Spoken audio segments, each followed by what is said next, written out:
This one might be a little bit controversial, but hear me out. Labels do not help. Psychological labels, that is.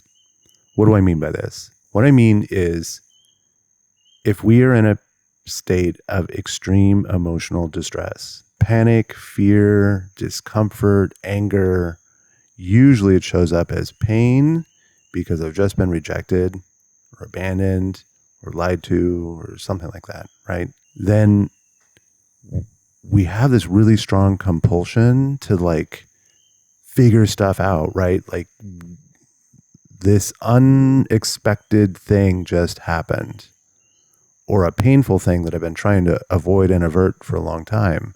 And it finally came to be, and now I'm in a state of pain, right? Emotional pain and fear. And now I don't want to be feeling this anymore.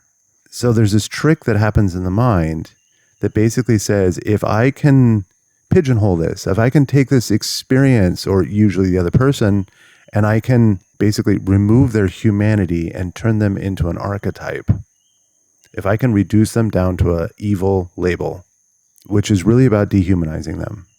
And that is really about reducing the value of their opinion.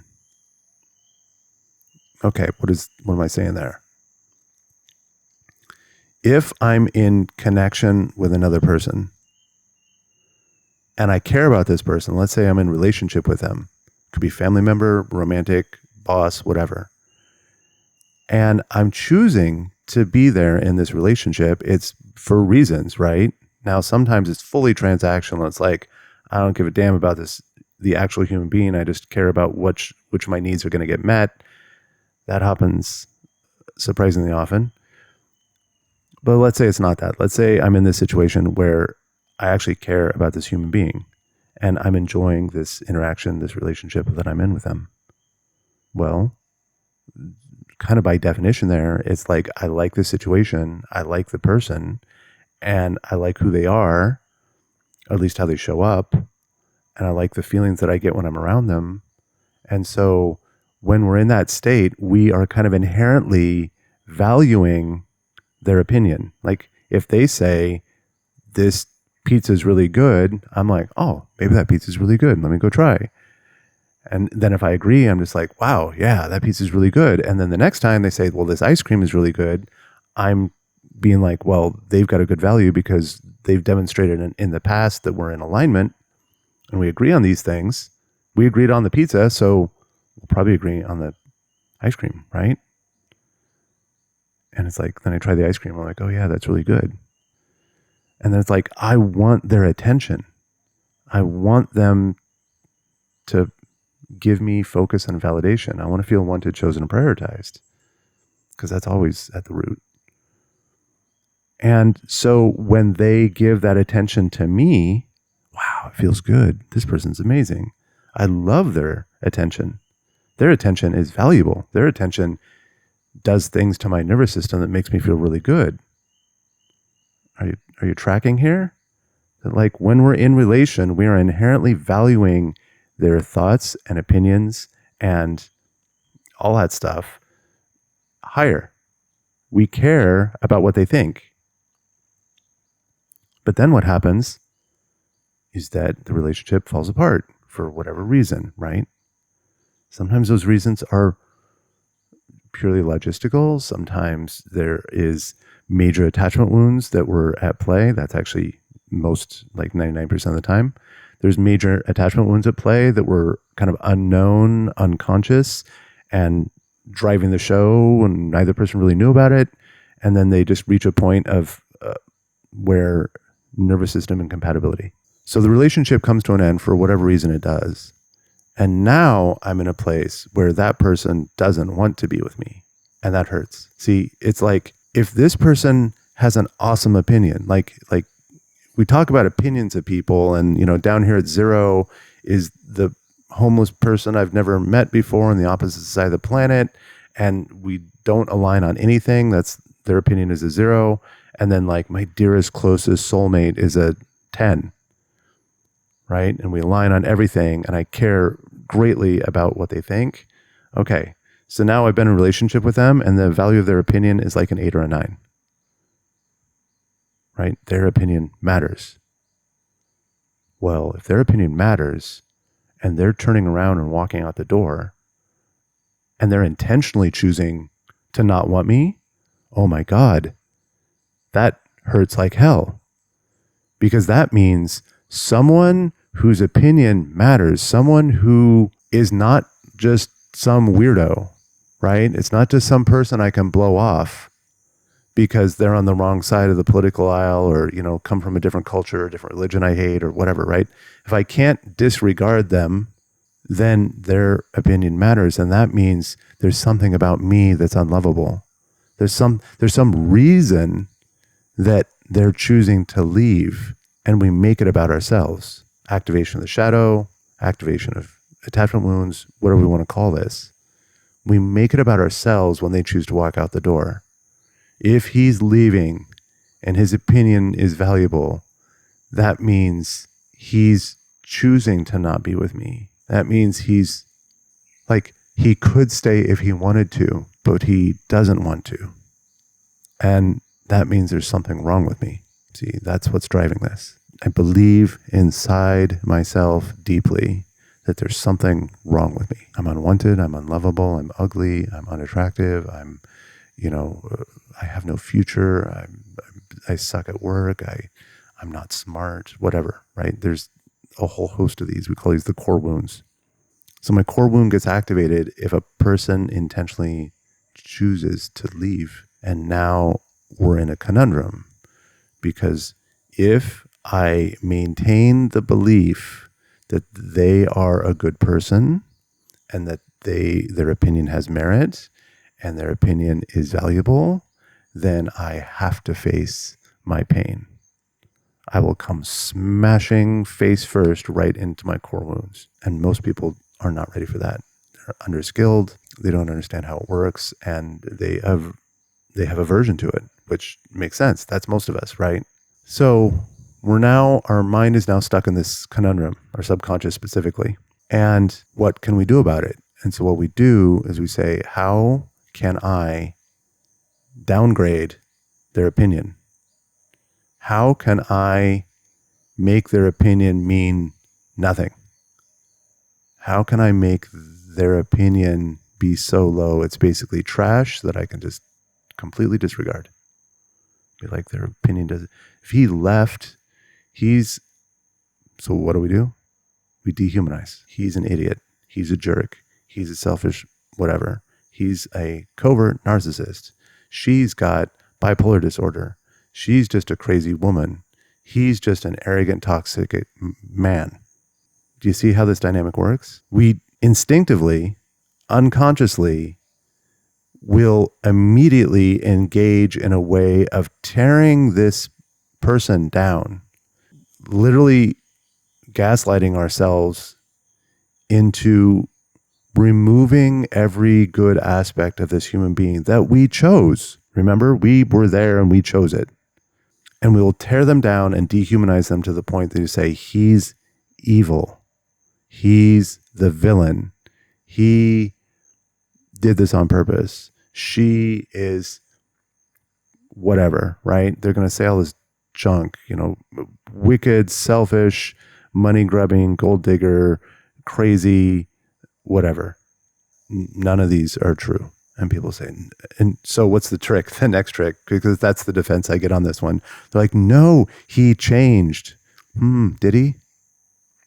Really? Because people usually don't. They might demonstrate it more clearly in this day instead of that day, but like, okay, let's say that they do, right? Let's get to the point where it's like, oh, when he showed up for the relationship, he was loving and kind and caring and all that other kind of stuff. And it's like, and now he only cares about himself. He doesn't give me the kind of attention I want, or he's lying, or he started cheating. When they came into this relationship, they promised this never end, monogamous dedication to the end of our lives. And now he's cheating on me. Yeah, that happens. And I'm sorry, right? But if we grab the label and say, oh, he's a covert narcissist, or she's bipolar this, or it's just toxic masculinity, or liar, right? That's a lot of times. They'll just be like, they lied to me. If we get to this point where we grab the label and we stick the label on them, because see, once the label comes, now they become an archetype. They're no longer a human. They're no longer a nuanced human being. They are no longer a nuanced human being with wants and needs and challenges and wounds and their own set of problems that they've been struggling with their whole life. Like all that goes away when we can stick the label on them. We just say, he's a bloody narcissist. I'm done here. I know what to do. I can see narcissists now. I can stay away from them. I'm educated on this. Narcissistic abuse is a blah, blah, blah, blah, blah, right? We dehumanize this human being so that we can basically eliminate any value from their actions or opinions or thoughts or anything. They are the villain. And because I know they're the villain, I can just empty anything they do or say of meaning. And it's just like, that's the actions of a nasty villain. He's just doing that to be selfish and to manipulate people and to hurt people, and he's wicked and bad. And it doesn't help. In the moment of crisis, when they just walked out the door and, we just found out that they've been cheating for years or stole a bunch of money or they have some horrific addiction or whatever, right? Then in those moments, it's like, okay, if the label helps us, we're in this extreme activated state of overwhelm and our nervous system is buzzing and like we're in a state of panic, really. So if we're in a state of panic and grabbing the label and then, you're a bloody this or that, sure, go there if it helps. If you think it'll help you come back to a state of regulated control over your life, then sure, grab the labels. But you see, in that way, they're really just a crutch. They're a crutch to get you back to a point of regulation so that you can now start making decisions about what you want to do with your life. But what happens is people grab the crutch and then they carry it around. They literally weave it into their identity, and then they weave it into the identity of the other, and then they develop this fear, this hyper vigilant monitoring paranoia of many, many other people. So it's like we were in relationship and you walked out the door and I found out you're having an affair and now I feel betrayed and wounded and abandoned and unused and unwanted and unchosen and unprioritized. And that hurts like hell. And now I don't ever want to feel that again. So now I'm going to take this label that I've attached to you and I'm going to attach it to all men or all women. Because I was hurt once, I'm going to now demonize an entire gender on earth. How does that working out for you? And I'm here. I did this. Like this is part of my past. And then what happens? We stay scared. What happens when we engage in that dynamic is we stay scared. We stay in this vigilant state of constantly monitoring and labeling and projecting and villainizing and dehumanizing vast swaths of people because I don't want to get hurt again. Is your opinion of this other person accurate? No. It is simplified, black and white, defensive. Did they cheat? Yes. Did they lie? Sure. Do they have an addiction? Sure. Do they act in an emotionally volatile way that I feel chronically uncomfortable around? Sure. All those can be true, but they're still a nuanced, multi-layered, complicated human being that is at the base level trying to find their own way to safety and survival. And all these behaviors that you're seeing are in service of that goal. They are a human. I'm not excusing their behavior. No, not at all. What I'm saying is I'm trying to help you find a path to freedom. And using the labels is not it.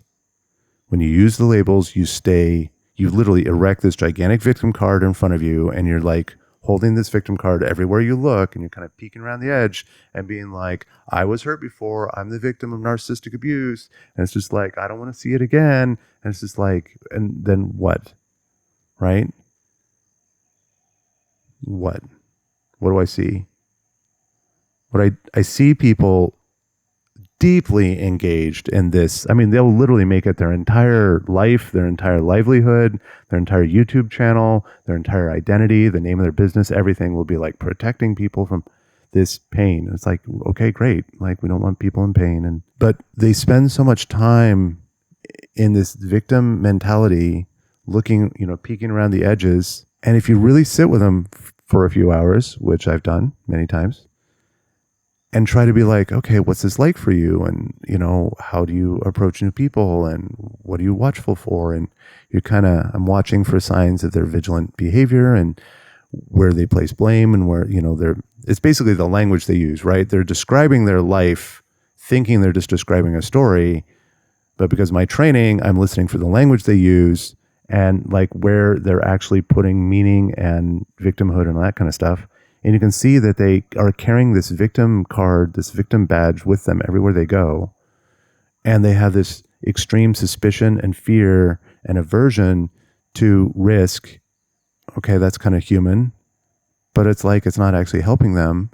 And then you say, okay, how do you go about finding connection and romance now?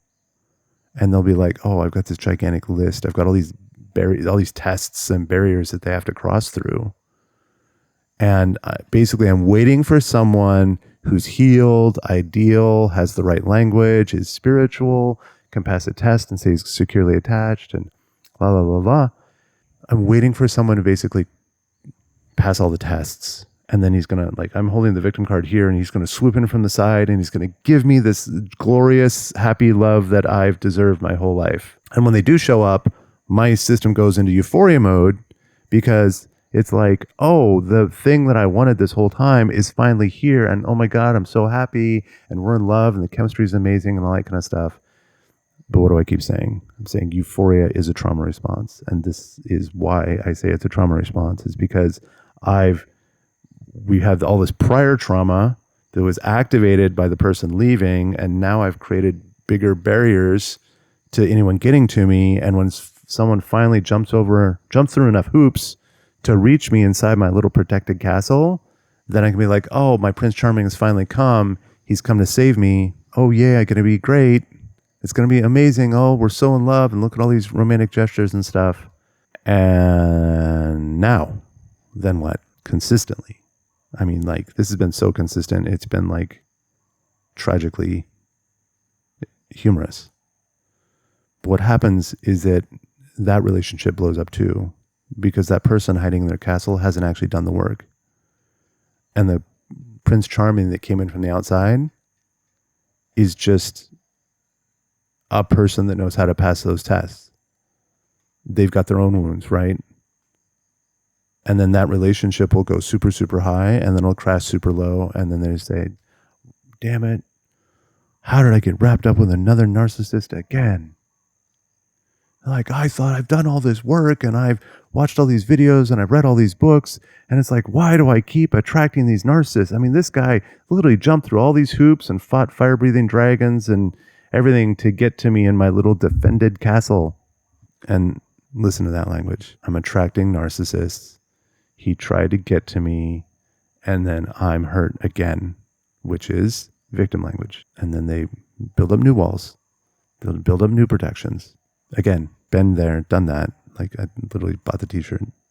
Psychological labels are a defensive mechanism to dehumanize another person so that I don't have to face discomfort. Yes, maybe they did do terrible things. And God knows, maybe they could go into the right therapist or psychologist or whatever, and they could get a legitimate diagnosis for some kind of personality disorder. Sure, that can happen.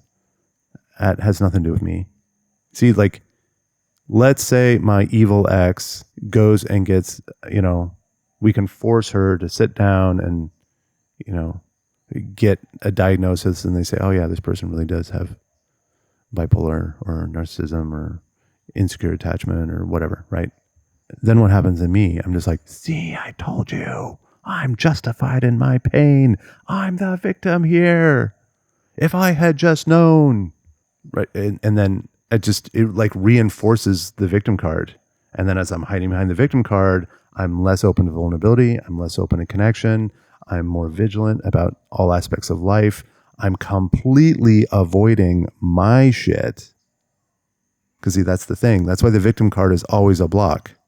The person that holds the victim card up is saying, this happened to me. I didn't have a choice in it, which can be entirely true.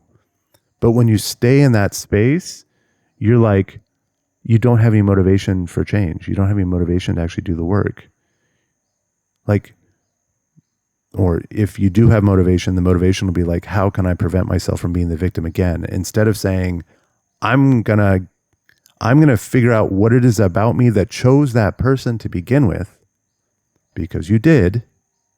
Instead of doing that work and saying, what is it about me that said yes to that person? What is it about me? What compulsion and motivation or wound or whatever do I have inside me that made me choose that person every single day? Even when they started showing signs that it wasn't working, I still kept choosing them every day. What is it about me that does that? Maybe they are insane. Maybe they are evil. Maybe they are a villain. Maybe they're not. It doesn't really matter. It happened, and it was painful, and that pain illuminates my wounds. The pain is not because they're wicked or evil. The pain is a spotlight that illuminates my wounds, my fears. And this is where it will get confusing for some people, because they'll say anyone who's been cheated on will feel that kind of pain, right? They will take their pain and then broadcast it across everyone, basically, and say, this is a universal. If someone lied to me, I feel bad. I'm justified in feeling bad. All my friends would feel bad. And so everyone on earth would feel bad. Any human being on earth would feel bad if someone lies to them. And the simple fact is that's not true. You can take any of these situations that a person will take this pain and broadcast it to everyone, project it onto everyone, and you can find a case where it's not true. Is it possible for a person to be in a dedicated marriage, have their partner go have sexual relations with another person, and the person staying at home is just like, no big deal. Like, I'm going to keep doing the thing I do, right? Making dinner for the kids. And like, yes, this happens surprisingly often. It just because you feel the pain doesn't mean everyone's going to feel the pain in that space. And so if it's not universal across all people, that means it's inside me. And maybe the same pain that's inside me is in many people. That can be true. But again, it doesn't really matter. Focusing on others doesn't help. Labeling others doesn't help. If I want to reach a point of my freedom and my agency and better relationships and a grounded sense of self that I can walk through the world with confidence and joy and yeah, just satisfaction. Fearless. That's what I'm looking for. If I can walk through the world with a grounded, confident joy in myself and know that no matter what this person does, it's not going to shake my foundation.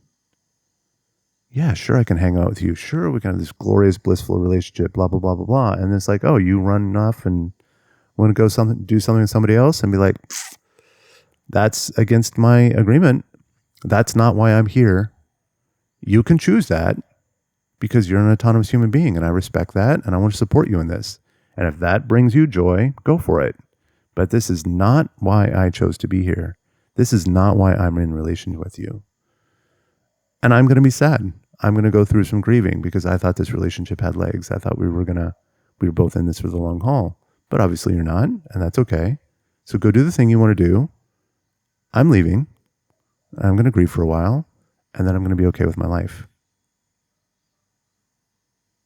This formula is viable and super powerful and immensely freeing in every situation when there's pain, every situation where there's emotional discomfort or crisis, I can say, you are a separate human being with all the nuances and subtlety and everything else. And you did something that to me is disgusting. You lied, you cheated, you manipulated, you blah, blah, blah, whatever it is. You did something that I don't agree with, and I'm not going to agree with, and it does not align with my value system at all. I find it unethical and immoral, but that's me. That's my ethics and my morality. I don't know how it works for you because I'm not inside your mind. I don't know if you think that's ethical. Maybe you don't. Maybe you do. I don't know. It doesn't matter. I'm focused on my beliefs. I'm focused on what I need to have a joyful, thriving life full of freedom and opportunity. And this ain't it. So I'm leaving.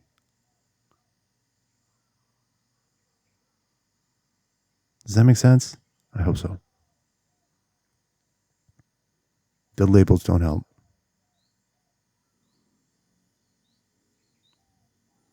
So try to embrace a world, a way of living in this world, a way of operating where when the compulsion arises to label someone as the bad guy, we can say the narcissist or the bipolar or the Republican or the Democrat or the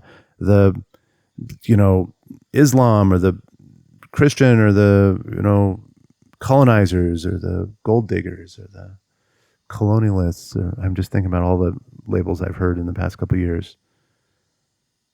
When you have the compulsion, you'll feel it, you'll hear it, you'll see it in your mind, or maybe you just hear it as it comes out of your mouth and you're just like, that is just a toxic masculine. That's just a crazy woman, whatever.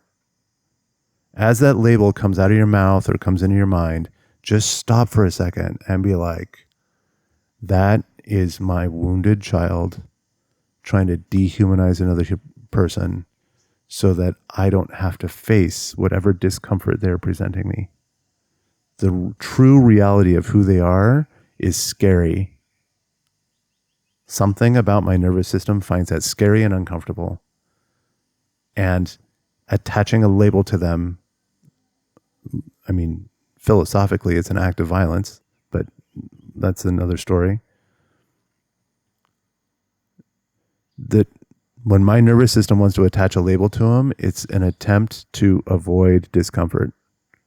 It is an attempt to violently dehumanize another human being so that I can disregard every thought, opinion, or action they ever take because they're a wicked bad guy. So just stop, freeze, sitting at the keyboard, at the cafe, political rally, whatever, just freeze for just a couple of seconds and be like, how uncomfortable would it be to just recognize that this is a human being? They were a child once. They are wounded. They are desperately seeking survival and safety. And their methods of pursuing that are totally unhelpful. Even antisocial is a label, but it kind of works. But still, don't even use that one. Just be like, how about this? Their way of seeking their goals feels yucky inside me, and I don't want to be around it. Simple as that. I don't know if they're evil or wicked or selfish or whatever.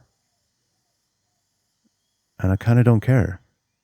All I know is that inside me it feels yucky, and I don't want to be around this. I don't want to be in close proximity with someone that consistently feels yucky.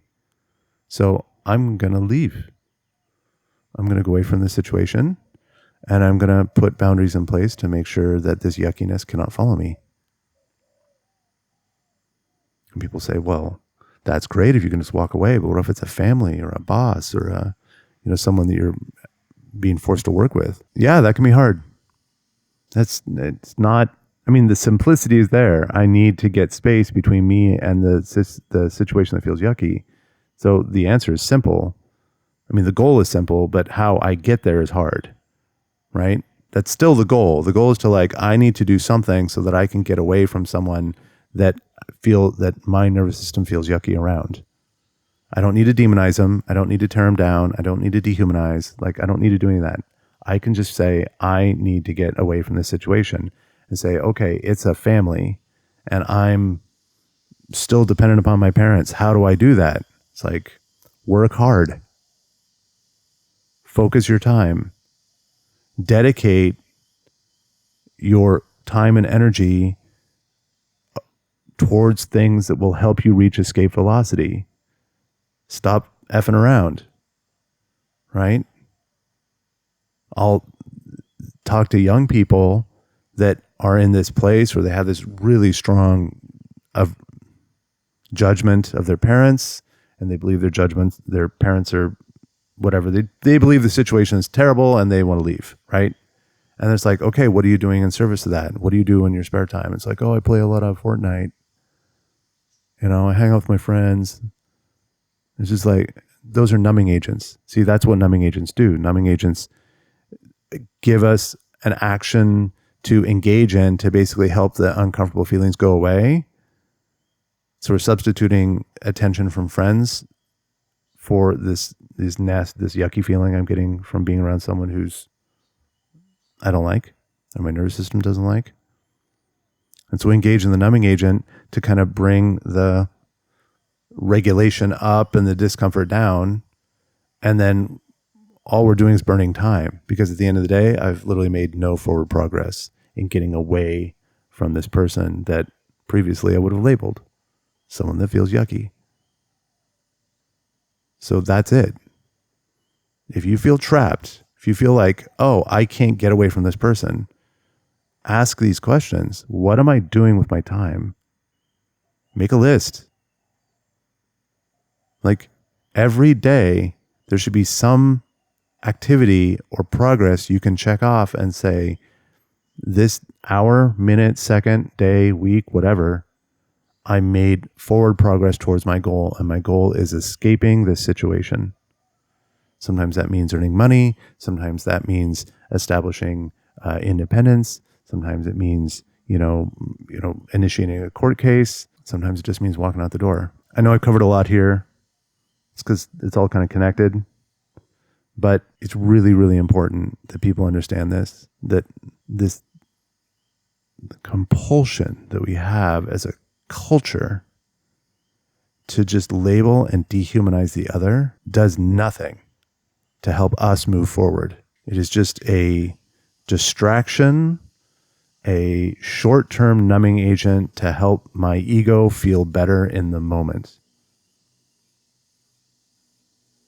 It's just like hitting up on some drug. It's like, oh, this feels nasty.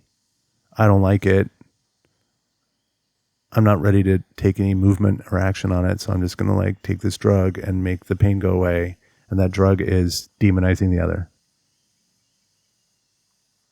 And then I get to feel superior, my ego feels good, and all that kind of stuff. But it does not help us reach freedom. It does not help me get to a point in my life where I am fearless in the face of things that have hurt me in the past. It does not help me get to the point of agency and confident action. Labels arise from fear.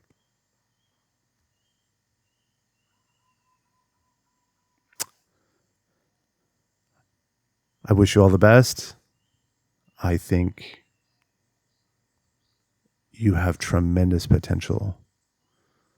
I really believe that.